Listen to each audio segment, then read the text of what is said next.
Bonjour et bienvenue pour le nouvel épisode de Débattons Foot. Et aujourd'hui, on se retrouve avec un sujet assez intéressant. Une question qu'on ne se serait jamais posée il y a quelques mois. Est-ce que le Barça peut aller chercher la Liga? Alors, on va discuter de l'avant Xavi. Ensuite, on reviendra sur Xavi et son arrivée, ce qu'il a amené au FC Barcelone, le mercato hivernal du Barça, la remontée en puissance du club dans le classement en Liga, et enfin les joueurs clés de cette remontée. Alors, on va commencer par revenir sur l'avant Xavi. Le Barça, avant Xavi, c'était 9e en Liga, un début de saison catastrophique.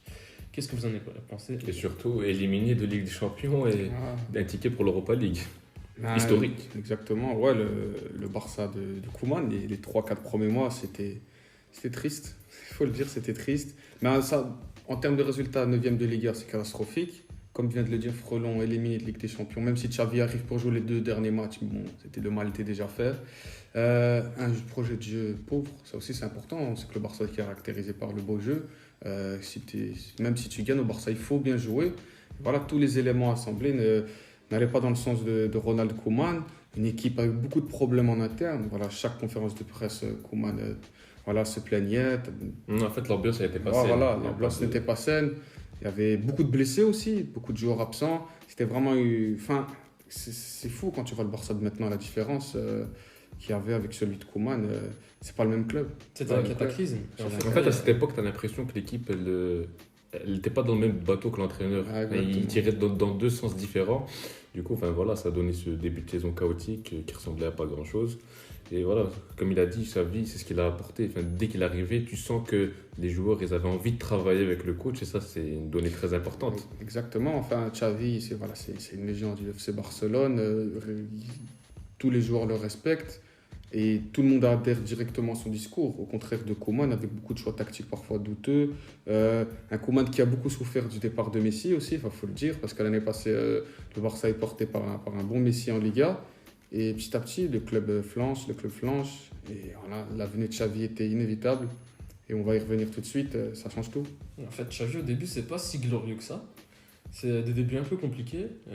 Alors, ça propose directement déjà un peu de jeu, mais les résultats ne suivent pas. Et justement, cette non-qualification en phase éliminatoire de Champions League, parce que c'est lui qui joue les derniers matchs, je pense.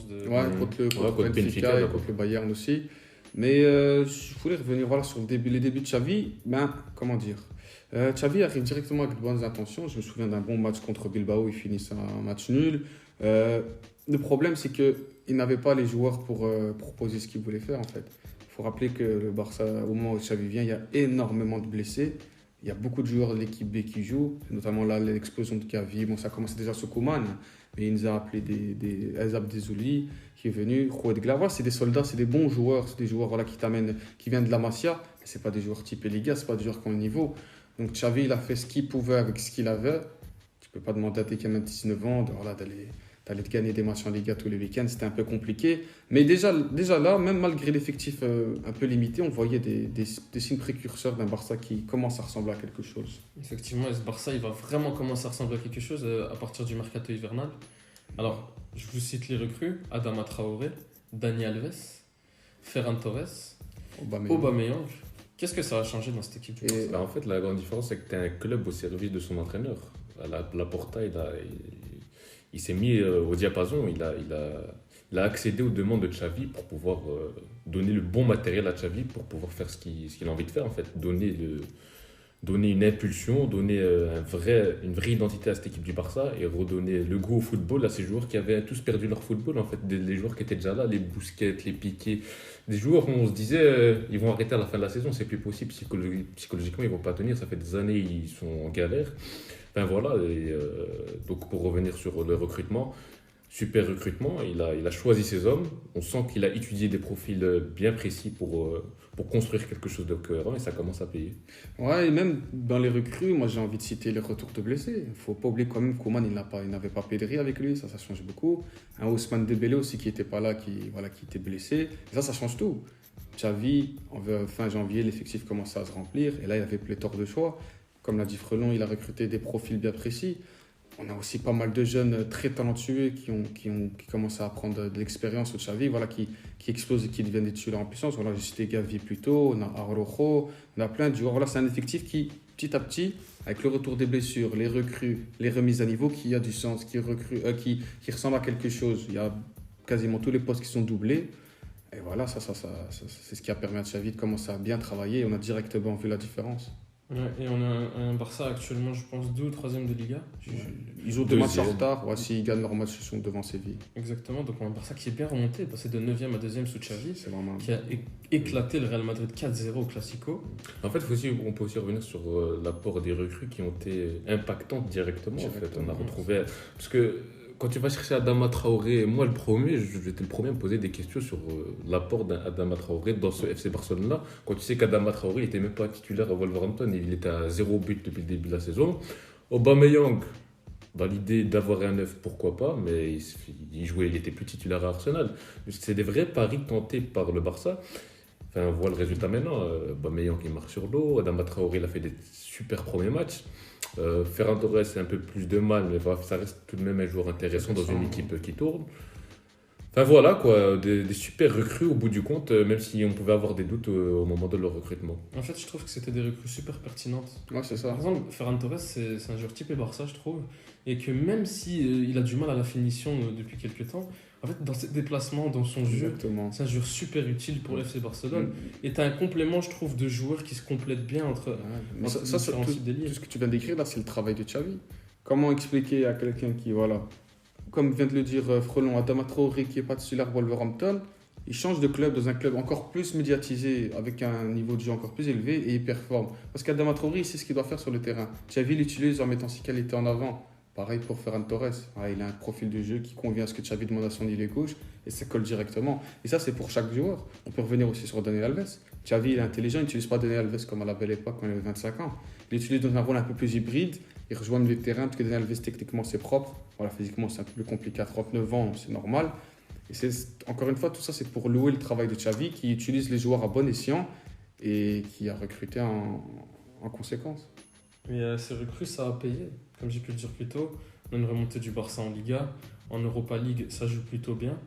Et en fait, on a une équipe super dangereuse qui va taper le Real Madrid, qui va aussi battre Séville 1-0. Comme tu as dit, ils sont montés en puissance et ils ont des vrais matchs références au jour d'aujourd'hui.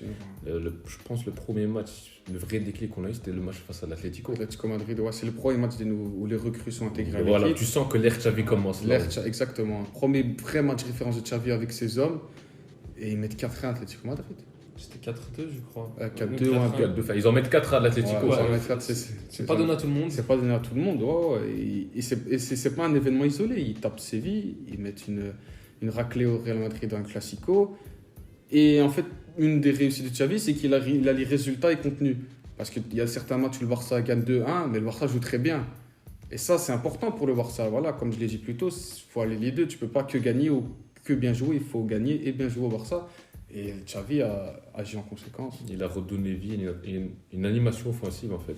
Barça a commencé à beaucoup marquer depuis ce match-là face à l'Atlético. Ils ont mis des belles raclées à plusieurs équipes. Naples aussi, j'ai oublié de les citer. Naples aussi, super démonstration. Voilà, il y a une vraie animation offensive. On commence à retrouver. Il a aussi réussi à comme tu as dit plus tôt, il a remobilisé Ousmane Dembélé qui était dans une situation très compliquée. Mais c'est ça que je trouve la plus grande réussite de Xavi. Un peu à l'image de Zidane à l'époque quand il prend les rênes au Real Madrid lors de son premier passage. C'est quelqu'un qui fédère tous les joueurs. Exactement. Voilà, ils montent dans ce bateau, ils veulent se battre pour Xavi, ils savent où ils vont. Et voilà, Xavi leur demande ce qu'ils savent faire. Et ça se traduit sur le terrain. C'est vrai que le management de Xavi est intéressant. Il implique beaucoup de joueurs aussi. Il y a très peu de titulaires indiscutables au Barça. Il fait souvent tourner.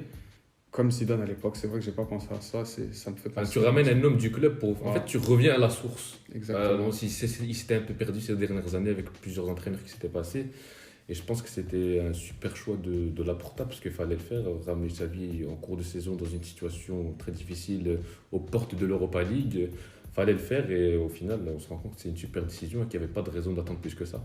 Effectivement, et pour revenir sur Xavi qui remobilise tout le monde, moi je voulais sur la défense. Un Piqué qui retrouve un niveau très correct. Alors que ça fait longtemps que Piqué est remis en cause. Et sous Xavi, on ne va pas dire qu'il a retrouvé une nouvelle jeunesse, on n'exagérons pas, mais voilà un Piqué pertinent.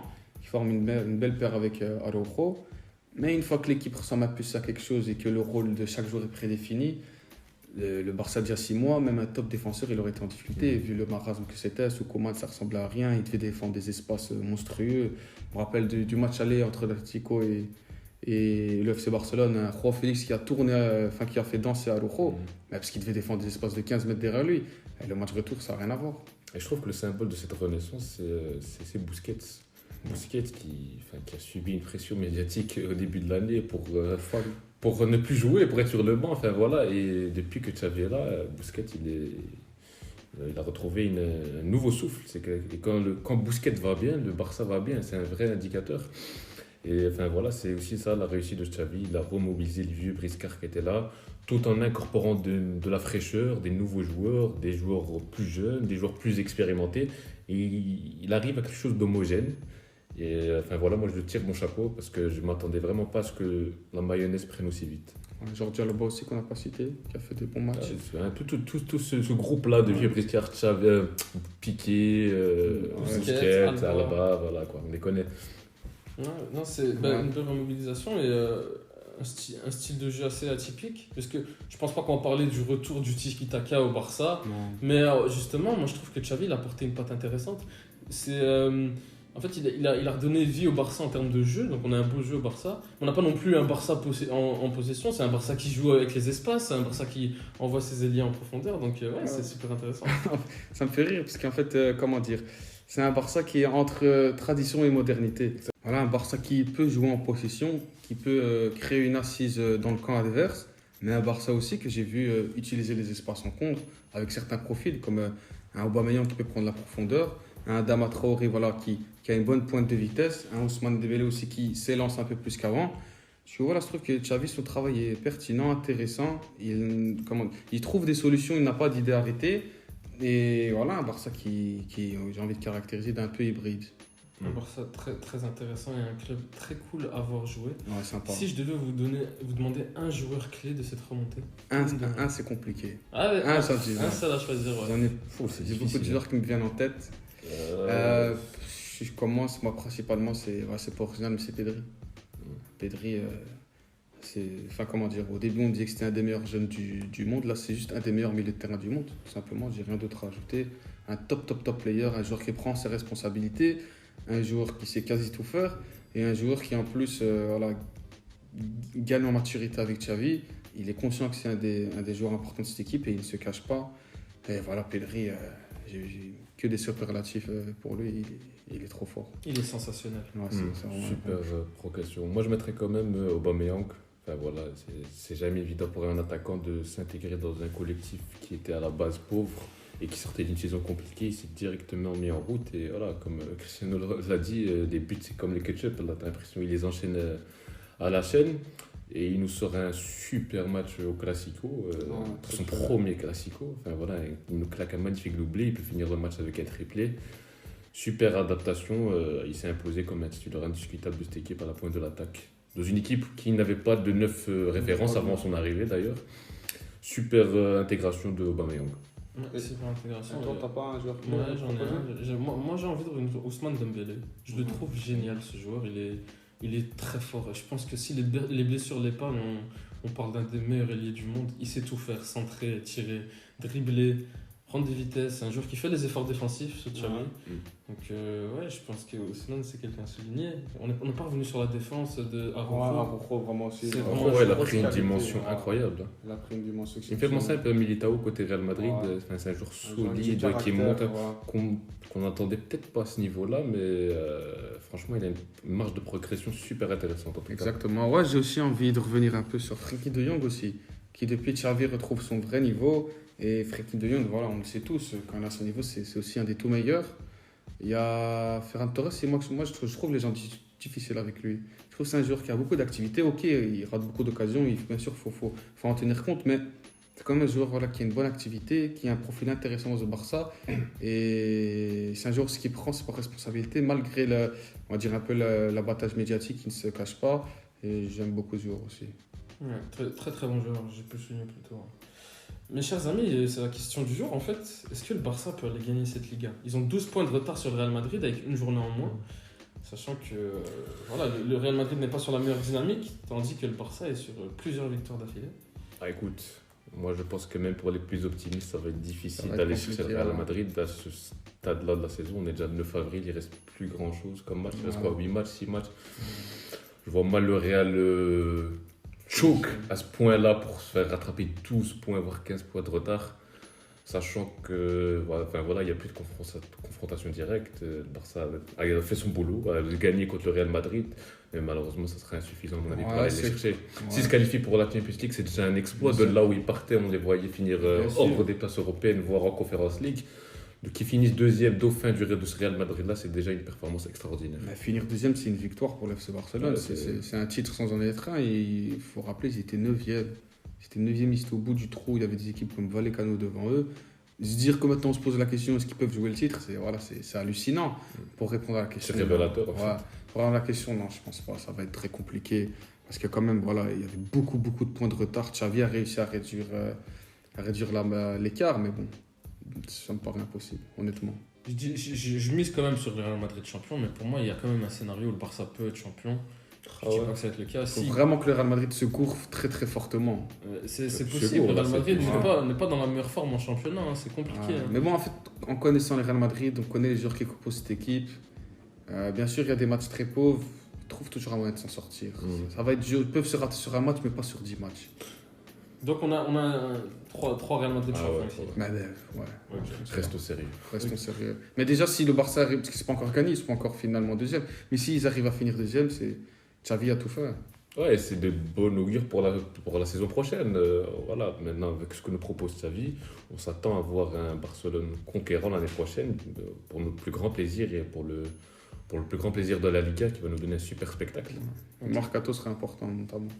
Très important. Ah ouais, le prochain mercato, on peut en parler. Enfin, on a entendu des rumeurs sur Haaland. Est-ce que tu penses que c'est une bonne idée d'aller chercher un tel joueur Haaland au FC Barcelone, ça reste quand même un crack générationnel. Un joueur qui a 21 ans, 21 ans, qui empêle les buts. C'est pas le profil premier que j'aurais pensé. Ouais, c'est pas instinctif en fait. Voilà, j'aurais pas pensé directement à lui sur le Barça de Xavi. Mais si dans un monde où Aubameyang arrive à performer, Haaland peut performer aussi au FC Barcelone, sachant aussi que Xavi c'est un entraîneur, comme on l'a dit, plutôt intelligent, qui sait utiliser certains profils à bon escient. J'ai aucun doute que si Haaland vient au Barça, il va trouver un moyen de le faire performer. Parce qu'il enchaîne les blessures, c'est Mais en fait, c'est plus une. Voilà, pardon, sur Haaland, des doutes. Ouais. Mais sur Haaland au Barça en forme, à mon avis, il va trouver un moyen d'empiler les buts. Bon, pour moi, s'ils ont une chance d'aller le signer, ils doivent tout donner. C'est quand même, c'est quand même un des meilleurs joueurs du monde à son poste. Bien sûr. Et c'est à son poste peut-être le plus gros crack pour le futur. Quand on regarde les 9 maintenant, ils ont tous 34-35 ans, les meilleurs. Le seul qui soit jeune, c'est Erling Haaland en fait. Il y a aussi la rumeur Lewandowski qui n'a toujours pas prolongé au Bayern Munich. Je suis pas fan de ces rumeurs, moi. Enfin, bien sûr, c'est peut-être le meilleur neuf du monde avec Benzema, mais il vient pour 1 an, 2 ans. Après, oui, il t'assure 40 minutes par saison, ça qu'on soit clair. Mais voilà, si à côté tu peux faire Haaland, je préfère mettre en avant la jeunesse. Quand tu sais que le Real Madrid va peut-être potentiellement faire Mbappé, c'est pas encore fait, mais ça a l'air d'être en bonne voie. C'est vrai qu'aller chercher un Haaland, c'est peut-être plus intéressant dans l'idée du combat des prochaines années. Ouais, il y a plein de rumeurs intéressantes du côté de FC Barcelone. On n'a pas parlé de Sidi Ousmane Dembélé, on ne sait pas s'il va rester. À mon avis, ce serait vraiment une erreur pour lui de quitter le club. Quand c'est l'amour que lui porte Xavi, il a réussi à regagner le cœur des supporters. Le style de jeu du Barça est fait pour lui, il est mis dans les bonnes dispositions. Ce serait bête d'aller s'enterrer dans un Paris Saint-Germain ou voilà. Moi je pense qu'il devrait rester, ce serait la meilleure chose pour lui aussi. Ouais, surtout que quand tu vois que, comme tu as dit, Xavi il a l'air de lui réserver une place bien au chaud de titulaire. C'est vrai qu'il a tout à gagner en restant. Après bon voilà, on sait que le football malheureusement ne tourne pas qu'autour du sportif et il y a plein de choses qui tournent autour. Exactement. On va voir ce qu'il va faire. Et comme on connaît Ousmane Dembélé, la plus grande interrogation c'est sur la continuité. Est-ce qu'on peut construire quelque chose à partir de ce joueur-là, quand tu vois que c'est un joueur qui se blesse 3-4 fois par saison? Je peux comprendre qu'au côté Barcelone aussi, on s'interroge aussi à lui donner le contrat qu'il espère avoir en fait. Ouais, bien sûr. Ouais. Bon, mes chers amis, je pense qu'on a tout dit sur FC Barcelone. On passe à la séquence quiz. Bienvenue dans la séquence quiz. Alors, dans cette séquence, je challenge mes invités. Je leur pose quelques questions au niveau football. Et Nous avons un petit classement et à l'heure actuelle, c'est 7-6 pour Frelon et 6 points pour FDP. Il m'a tabassé la dernière fois. Effectivement. Alors, la dernière Avec ma fois, revanche. je vous avais challengé sur les buteurs en 2007-2008 dans quelques championnats. Et cette fois, je vous challenge sur les passeurs dans quelques championnats en 2013-2014. Ouf. Saison assez C'est récente. de l'époque du football. Alors, mes chers amis, cette fois, on va le faire un peu spécial. Passeur, c'est difficile. Hein. Vous avez 1 minute pour me citer le maximum, le nombre de joueurs en première ligue dans le top 22 des passeurs. Dans le top 22. minute. 1 minute. Et les 22 meilleurs passeurs. Ouais. 2013-2014. Les enchères commencent maintenant. Vous avez 45 secondes. 2013-2014. 2. 2 joueurs, d'accord. 3 joueurs. Alors, sans vouloir vous 5. spoil, il y a quand même pas mal de joueurs qu'on 5. 5 joueurs. 2013-2014. 2013-2014. 7 joueurs. Oui. Il reste 20 secondes. 8. 8, 9 pour du côté de... Ah, il y en a plein. 10. Oula, 10. Il nous reste 10 secondes. J'aime beaucoup ce que vous proposez. Ah, il y a du panache. 7 secondes. 10. 10 joueurs pour Frelon. 2, 1, top. Alors ce sera 10 joueurs pour Frelon. Tu as 1 minute pour répondre. On lance dans 4. T'as de la pression. 2, Il va falloir suivre. 1, go. Ozil. 1. Cesc Fabregas. Non. Wilshere. Non. Ramsey. Oui. Mata. Non. Rooney. Non. Van Persie. Non. Euh... Rooney, oui, excuse-moi. Tac. J'en ai combien là 3. J'en ai 3. Ouais. Il y en a encore pas mal, hein. Negredo. Non. David Silva. Oui. Yaya Touré. Oui. Cinq. Suarez. Oui. Sturridge. Oui. Sterling. Non. Gerrard. Oui. Hazard. Oui. Encore un. Il te reste 4 secondes. Lampard. Lampard n'est pas dedans. 10 secondes. Van der Vaart, non. Non plus. Bale. Gareth Bale. il Real était plus là. Madrid. Il reste 2 secondes. C'est terminé. C'est Putain tellement de- dommage. Allez. Il va rester Ah, j'ai un. envie de me Il y mettre en a une balle pas dans la mal. tête. Il y en a pas mal que t'as oublié. Eriksen. Ah ouais, j'ai pas Olivier Giroud. J'ai pas fait le tour de Tottenham. Samir Nasri. Faut passer par club en fait. Ouais, faut passer par club, ouais. Coutinho. Jesus Navas. Putain, il m'en manquait un. Kevin C'est qu'il Miralas. fallait le faire. Hein. Ah ouais. Adam Lallana. Et Santi Cazorla. Ah ouais, j'étais pas loin. Dommage. T'étais pas loin. T'as cité quand même pas mal de joueurs. Ouais, il a bien prouvé. Ok. Bien joué. Donc ça fera 7-7. 7-7. On resserre les taux. Égalité. Mes chers amis, ce sera de même pour la Liga, sauf que cette fois, on va jusqu'au top 19. Vous avez 45 secondes. La Liga. Ouais, 45 secondes pour répondre, ce ne sera plus 1 minute. Top 19. Combien de joueurs vous pensez pouvoir citer? La Liga. Ouais. 7. 7. Ça commence fort. Les anciens commencent en 30 secondes. 8. 8 joueurs de Liga, 9. j'aime beaucoup ce que vous me proposez. 9. Ouh là là. Sur 10. Sur 19. Il a dit 10. Il a dit 10. 10 10 sur 21, excusez-moi. 10 sur 21, tu te sens capable de citer 10 joueurs sur 21. Il reste 10 secondes pour enchérir, mes chers amis. Moi j'arrête. Tu t'arrêtes là, 10 joueurs, Ah là là. tu te sens Je fais prêt? peut-être une erreur. Je vais me préparer parce que là, 10 joueurs, c'est beaucoup. Alors, es-tu Ah, prêt? j'ai quoi? Combien? 45 secondes. Vu que tu m'as donné 10 joueurs, Ouais. je laisse une minute quand même. Bon, voilà, hey, c'est moi qui contrôle le jeu. T'as pas ton mot à dire, tu la boucles. Alors, c'est go dans 3, 2, 1, top. CR7. 1, Benzema. 2, Bale. Bale, 3. Modric. Non, Kroos. non. Lucas Vasquez. La blague. Messi. Oui. Neymar. Oui. Suarez. Suarez n'est pas encore là. Iniesta. Non, David Villa. non. T'as fait encore 5, t'as 40 secondes. Soldado. Non. Negredo. Non. Non. Il y avait qui? Demi- Gamero. Griezmann. Non. Griezmann, non. Diego Costa. Non, je te conseille de faire un tour de tous les clubs. Diego Costa. William José, non. Non plus. Joaquin. Non plus. Ah, ça, il reste 10 secondes. J'en ai combien là? Tu vas être assez déçu. Xavi. 5. Iniesta. Non plus. Daniel Alves, non, il est plus là. Non plus. Oula, c'est terminé. Oh, je vais te citer pas mal de choses qui sera vachement déçu. Est-ce que tu pourrais m'en citer? Di Maria. Di Maria, ça fait 1. Il n'y a pas Carvajal. Non. Il n'y a pas Carvajal. Coquet, il y avait. Coquet. Ouais. 2. Coquet. Les gars, vous n'avez pas cité tous les joueurs des des plus gros clubs. Ouais, il y avait encore truc là. Rakitic. Rakitic. Ah ouais, Encore 2 joueurs du Barça, non. Il y avait Pedro, Alexis Sanchez, Pedro Ah Sanchez. oui, c'est vrai. Carlos Vela.